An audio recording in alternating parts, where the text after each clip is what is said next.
Sunday morning. It says, when the employed are pushed into homelessness. Now, before I even get started, I'm not trying to hear nobody's nothing, okay? This is the shit that came on a major news program. Sunday morning comes on every Sunday morning, and they talk about whatever the fuck they talk about, and these people decided to go on here. I ain't got shit to do with that. They decided to go on here. They want to tell their story. We're going to listen to it because we be learning. Y'all can look at it however you want to, all right? I know y'all be like, we're not going to face off food stamps. Fine. Just say whatever you want. But y'all, stop going on these damn programs. That would help. Anyway. We turn now to senior contributor Ted Koppel, who looks at a disturbing reality facing more working Americans than ever: homelessness. This intersection here, Memorial Drive and Candler Road, it's like you're crossing a threshold from this beautiful neighborhood, liberal arts college on that side, cafes, right. And then you cross over and it's dialysis centers, it's liquor stores, it's the hood. It's payday lenders. Other areas of Atlanta are booming, but this area sort of... Wait, this is it. Oh, no. Pause. Not the ATL again. She was fucking his best friend. So, I mean, everybody's fucking down here in Atlanta. I don't know what to tell you. They breeding like rabbits down here. Everybody getting ass. Stayed stuck in this period of decline. Brian Goldstone has devoted his book, which he calls There Is No Place for Us, to describing the challenges faced by literally millions of the working poor looking for a place to live. We're in Atlanta. The poor are out here on these peripheral areas. Goldstone has spent the better part of 6 years trying to understand why so many people who work full-time jobs with low wages are homeless.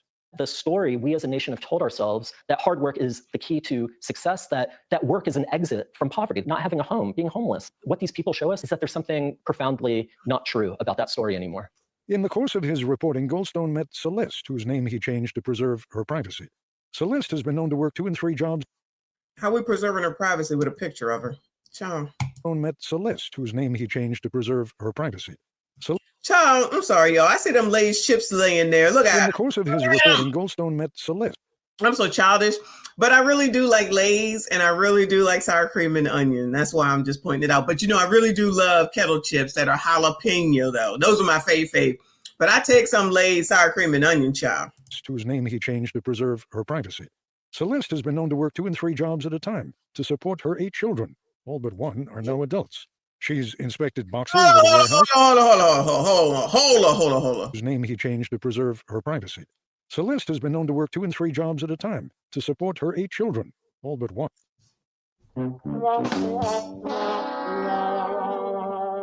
When the employed are pushed into homelessness. All right, well, maybe there's more to the story we just don't know. Maybe her husband is deceased or something, okay? So let's just see and listen, okay? Because just from the rip, okay, it seems like I figured out what the problem is. But maybe I'm wrong, y'all. Maybe I'm wrong. Are now adults. She's inspected boxes at a warehouse, worked at a fast food restaurant, even sold plates of food from her room. Somebody was resourceful. I was working in a corner store from the time I was 10 years old. It always gave me like a sense of pride to do a good job at whatever I'm doing. If she doesn't have a car, she'll walk to work. Sometimes that boils down to cleaning and tidying up a convenience shop. Just surviving is a constant struggle. Because at one point, my car was my roof. I slept in my car for a month. With the kids? Yeah. That's got to be tough. It was. What Celeste doesn't have is a passing credit score. I can have the most money, but if my credit score is in a 700, then you don't want me in your property. What totally destroyed her credit score was when an ex-boyfriend set fire to the home that she and her... So the ex-boyfriend... Listen. This she must be the poor, the real poors that we're talking about, okay? Because I have to be honest, the jobs that they just mentioned with 8 kids is going to keep you poor. I'm sorry, it's a fact. You're cleaning the table or whatever they said and working at Burger King, child, whatever the hell it is that they say. You are poor. These are the real poors right here, okay? 8 kids. That's just gonna keep you poor. I mean, I'm not trying to be rude, but is that not true or what? So we still, I mean, I guess in her case, maybe she's a little bit older, so we still not understanding it, but you allowing Ebony K to be out here talking about single motherhood is the best thing ever. The best is the best is the best, right? Or big up in Cardi B, who just had a baby by a man that's about to have 3 more babies anytime in the next 6 months and previously just had 2 more babies. But it's okay. It's okay. You can't talk about her. Fuck her, okay? It's ridiculous. And this story is crazy. Her children were renting. Walking into that house was like walking into a black hole. We had nothing. What pushed her and her children into homelessness was the fact that this home was owned by a private equity firm who demanded that she pay rent for the current month's rent and an additional month as well, and she wouldn't get her security deposit back. This was to break the lease on this home that had burned down. The sheriff put an eviction. So before they move forward with that, because they want to go and say that it's the equity firm's fault, and then maybe it was, okay, but it sounds like it was Hooknug's fault, honestly, because he set the place on fire. So what happened with that and where's he at? 2, nobody ever talks about renter's insurance. So I don't know if it'll cover a fire that was intentionally started by someone who may have been on the lease, may have not have been on the lease. I don't know. But they should be able to put you someplace, give you some money, be able to get you on your feet. That's how it's supposed to work, right? If you don't have it, it's not going to work. But when we hear some of these stories, I never seem to hear anybody speak about the renter's insurance. I'm just saying. Someone will say, they don't know. Well, guess what? It's time to be an adult and figure out what you're supposed to do to protect you and your own damn family. I know damn well it is allegedly, let me say allegedly, because every state is different, is in the landlord-tenant agreement. Honestly, technically, it should be in the fucking lease. And I just feel like maybe it's not a known thing. Okay, maybe it's not a known thing. So let me shut up from that perspective. But I just feel like we never hear anybody talk about their homeowner's insurance claim was denied. Like, we don't even hear that. We don't hear nothing about that. Shout out to EJ. He said they don't need a man, but need Trump and food stamps. I think I got that. But thank you so much. All of y'all, please make sure you hit the like button for me. Subscribe if you are new. Yeah, exactly, Shatara. We never hear that. Like, we don't even hear again that they say, oh, you were denied. And then the news program is trying to help them with that. None of that. And no one seems to want to ask that. Well, what about your renter's insurance? Because they could at minimum put you in a hotel while they figure out the claim, right?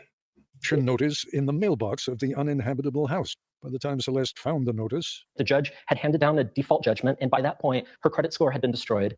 which is what brought Celeste what brings so The way that they bring these stories around to be somebody else's fault is amazing. These are some storytellers. Let me go back and hear this straight through. That's got to be tough. It was. What Celeste doesn't have is a passing credit score. I could have the most money, but if my credit score is at a 700, then you don't want me in your property. They can go down to 620, and in some places even, which is crazy to me. 620 is crazy to me, but to go down to even the 500 is ridiculous, my opinion. What totally destroyed her credit score was when an ex-boyfriend set fire to the home that she Okay, let's go over all the things that destroyed her credit report. An ex-boyfriend destroyed her credit. and her children were renting. Walking into that house was like walking into a black hole. We had nothing. What pushed her and her children into homelessness was the fact that this home was owned by a private equity firm. The private equity firm is the ones who destroyed her credit.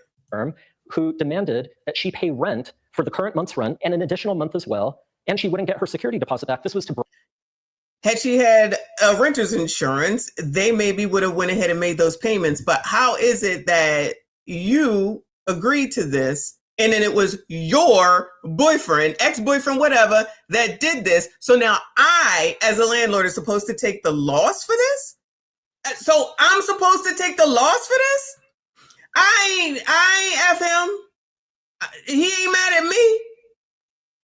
I'm confused. Maybe it's just me. So it's the private equity firm's fault. It's the boyfriend's fault. It's everybody else's fault but her. She don't bear no responsibility here. break the lease on this home that had burned down. The sheriff put I would want to break the lease too. I would want to break the lease too. Maybe it's just me. Well, you got to fix it the fuck up. So what did they think, that because it's on fire that she didn't have to abide by her lease? That's still a binding contract. Had you had some renter's insurance, hopefully they would have been making the payments, hopefully. And if not, like, you can't live here. Like, you can't live here. So what's what was anybody supposed to do? I mean, they could have came to her and said, let's just go ahead and break this lease. But at the end of the day, even though we take the chance as landlords, we have to pay for this shit. Nobody thinks about that part. Nobody ever thinks about that. It's just, poor thing. Oh my God, she's got kids. She's got some responsibility to this shit too. She bears plenty of responsibility for the situation. I don't care what nobody say. I don't care what nobody say. An eviction notice in the mailbox of the uninhabitable house. By the time Celeste found the notice, The judge had handed down a default judgment, and by that point, her credit score had been destroyed. which is what So now it's the judge's fault for putting through the default judgment. So the person who actually owns the home, even if they're an equity firm, went ahead and did what they were legally allowed to do, because if they weren't allowed to do it, then the judge wouldn't have granted the damn get the fuck out, right? And then now suddenly you get it. And then you wonder why the credit report would be messed up. So in other words, we should take it all on because you're you. I'm so sick of this narrative, y'all. Because I've been in this predicament, luckily not a burnt house, but I've been in this predicament that motherfuckers just think just because they're them and they don't have it, that I should wait and give them grace. If you can't do it, that's fine, but it's not my job to house you and your family. Let's go ahead and break this lease. I'll be glad to sign it. You can sign it and you can get the fuck out by the end of the month, which is something that that person could have done. And we don't know if they did it or not, or the entity or whoever it was. That because it's easier to do it that way than to go to court and wait to get an eviction. Now I'm gonna do it. But if you don't want me to F your shit up, sign this shit right here. We'll end this daggone lease, and then you could just willfully get the fuck out. You go where you want, and then this will be we will break the contract. Nobody talks about that. No, it's just that, oh my God, you got kids. Everybody's an adult around here. Okay, I ain't talking about her kids. I'm talking about people who are adults. And stop blaming other people, not her. This reporter dude is just trying to say it's everybody else but. brought Celeste, what brings so many desperate people, to what's called an extended stay hotel. Celeste lived here with two of her youngest children for about 3 months. Now, what were you paying here? $5.20 a week. About $75 a day? Yeah. And that's only if you book online now. If you don't book online and you have to pay them cash at the window, then you're paying the $80 a day. Over the years, Celeste has lived in about half a dozen extended stays like this. Extended stay. That sounds so elegant, doesn't it? It does. Come to our extended stay. Yes. And that's how they advertise it too. It actually says, come for a night, stay for a while. Tell me what's wrong with the slogan. It's a trap. A lot of the places are substandard. One of the places where I stayed, there was, you know how you put the mats down in the bathtub to cover supposedly slipping or falling or anything? Well, I pulled my mat up and there was a big hole in the tub.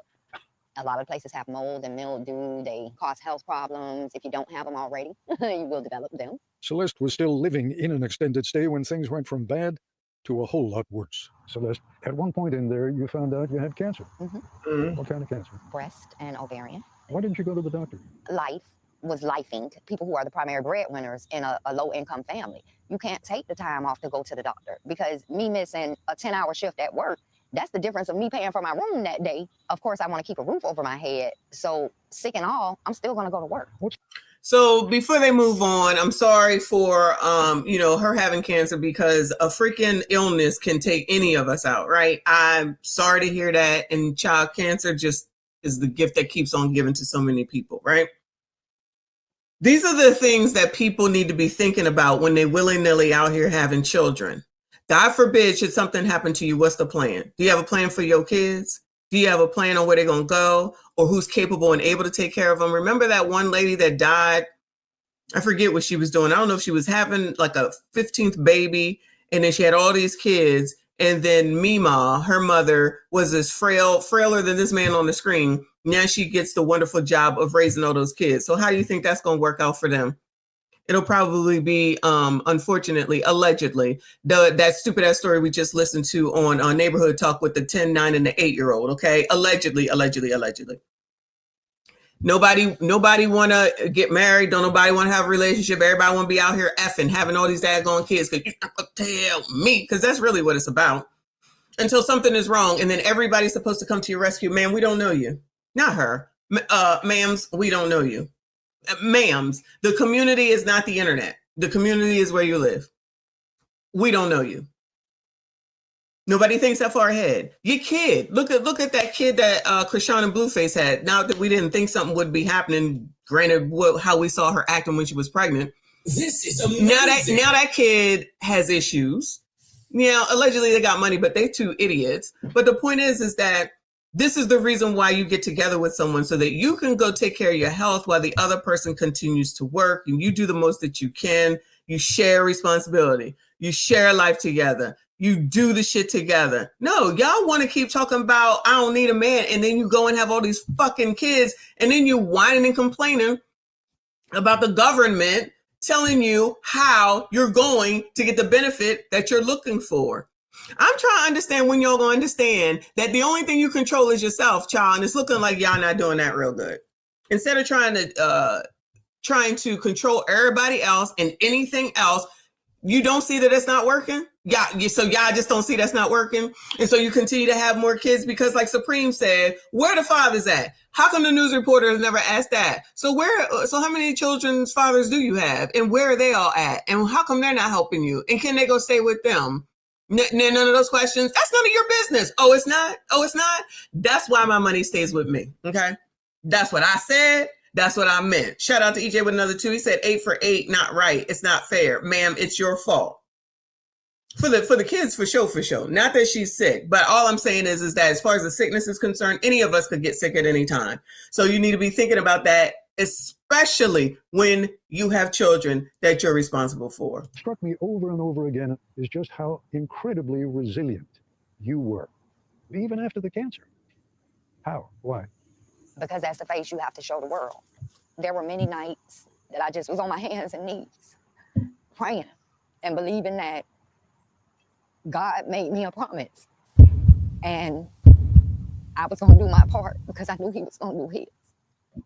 Many of these stories are variations on a similar theme, and disproportionately they seem to impact people of color. Rhea, for example, has 4 children. Is that a surprise, y'all? You heard that, right? One of our most famous phrases. Knew he was going to do his.